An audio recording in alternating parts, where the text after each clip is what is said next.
Is it possible for a property or piece of land to be innately evil? Can a place rise above the ashes and redeem itself, remark, and rebrand itself from its foul and notorious history? Or are the unspeakable horrors and cruelties so deeply embedded in its location it can never be redeemed? What causes a location to be the birthplace of so much atrocity, evil, and bloodshed? Did the Hotel Cecil ever have a chance from its conception, or was the hotel itself the victim of something much more sinister? The Hotel Cecil, Part 1. The Cecil Hotel opens its doors in 1924. The Cecil was built by William Banks Hanner, Charles L. Dix, and Robert H. Shops as a destination for business travelers and tourists. The United States entered into the Great Depression just 2 years later. Some have attributed the tragedies prompted by the Depression along with the Cecil's proximity to the Skid Row area, which originated during the construction of the railroads in the mid-1800s, to the hotel becoming a hotspot and gathering of violence and crime. According to Wiki, the hotel opened on December 20th, 1924. Some argue, though, that it was 1927. If this were true, then only 1 month and 2 days after its grand opening, on January 22nd, 52-year-old Percy Armand Cook became the first death and victim of the Hotel Cecil, committing suicide after not being able to reconcile with his wife and kids. The 1930s saw even more deaths, at least 4 of them being confirmed suicides, and one more death, that of Grace E. Magro, who fell from a 9th-story window. However, her death was deemed undetermined because investigators couldn't rule if it was a suicide or foul play.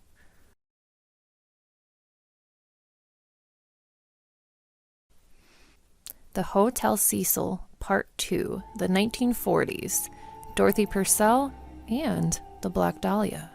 As the 1940s approached, the Hotel Cecil was at its peak, with its swanky marble decor and high-end finishes. The city of Los Angeles was also becoming ever more popular, and its population began to grow, as did its homeless population. Los Angeles began pushing its homeless population towards Skid Row, which in turn caused the grand appeal of the Hotel Cecil to fall to the wayside. It started to take a turn, quickly turning into housing amongst transient people. Thus, the downfall of the Cecil begins and slowly but surely morphs into the Cecil we all know today. 1944, the first confirmed murder at the Hotel Cecil.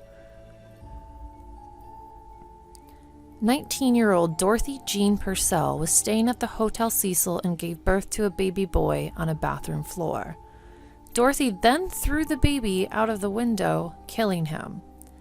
Dorothy claimed that she believed the baby was stillborn, and that's why she discarded of the infant instead of telling anyone, including her boyfriends. The coroner, however, found that the baby had in fact been alive when he was thrown out of the window. He was more than likely crying after birth because he was perfectly developed. Purcell was charged with murder but found not guilty by reason of insanity. 1947, the Black Dahlia.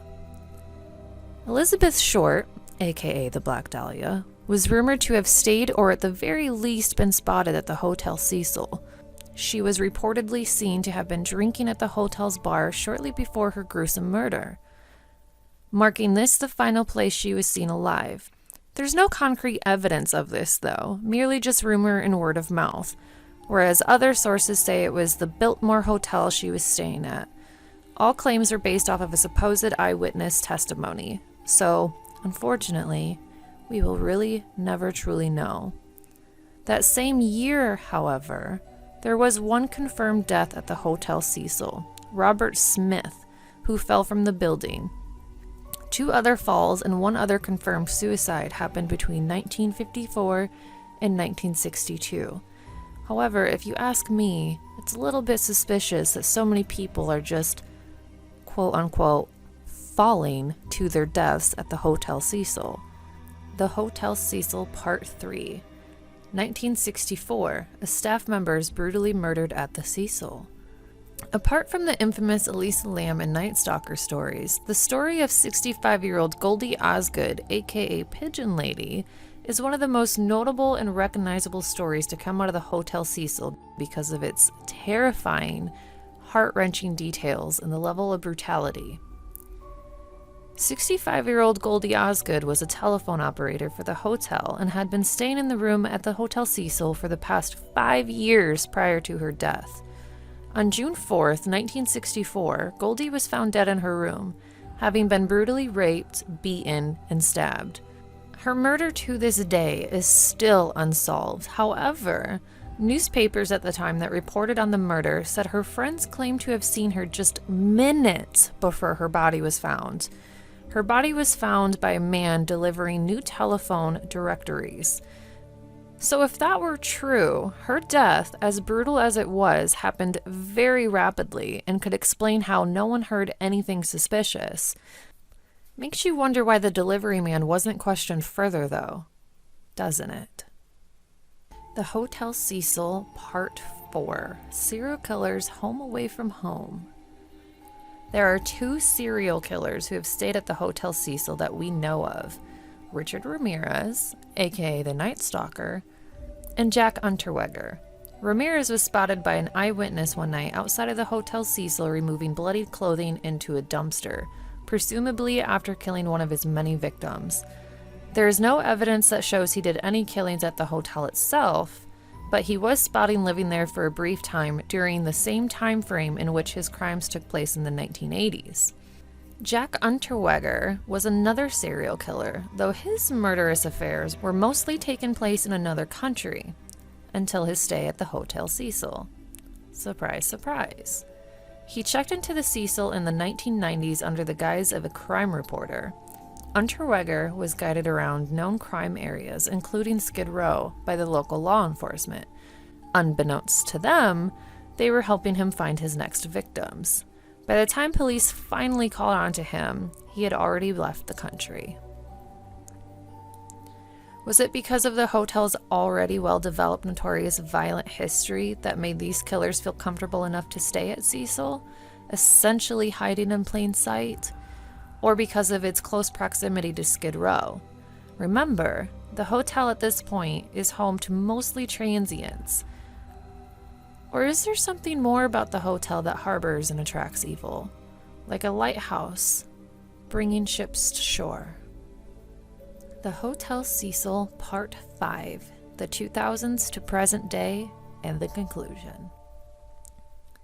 The Cecil came into new ownership in 2007. In 2011, they rebranded part of the hotel and named it Stay on Main, an attempt to break away from its grim past and remarket itself as a more positive, upbeat place to stay. Starting with renovations, brightly colored rooms, and fun decor, including a brand new website completely apart from the Cecil's. It was a clever strategy because new guests were none the wiser to its actual bones. This seemed like a grand idea, and for some time seemed to be working, until cue Elisa Lam. We all know the infamous story of Elisa Lam, so I'm not going to go into too much detail on that. But in case you don't know, Elisa Lam checked into the Stay on Main Hotel on January 26, 2013. On January 31st, she was declared missing after her family hadn't heard from her and couldn't get in contact with her. 3 weeks later, guests started to complain about low water pressure, tainted water color, and a foul taste. A hotel worker went up to the hotel's rooftop to check on the water tanks. It is in the main water tank where Elisa Lam's body was discovered, 19 days after she had been declared missing. Her death was later ruled an accident, though many to this day will dispute those claims. After this, the hotel went up for sale and was purchased by new owners in 2014 and then proceeded to shut it down in 2017 due to major and extensive renovations to add high-class amenities such as a rooftop pool, which some would say that's in really poor taste.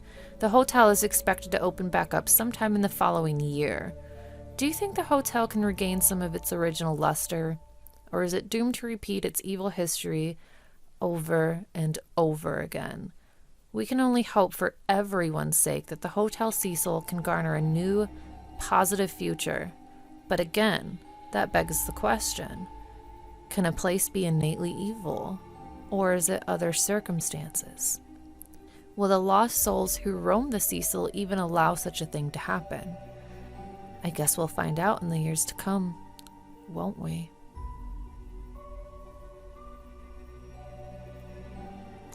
If there is any other information that you guys would like me to cover on the Hotel Cecil, feel free to let me know in the comments. If there's any specific story or detail that you want me to go into further, I am more than happy to do so.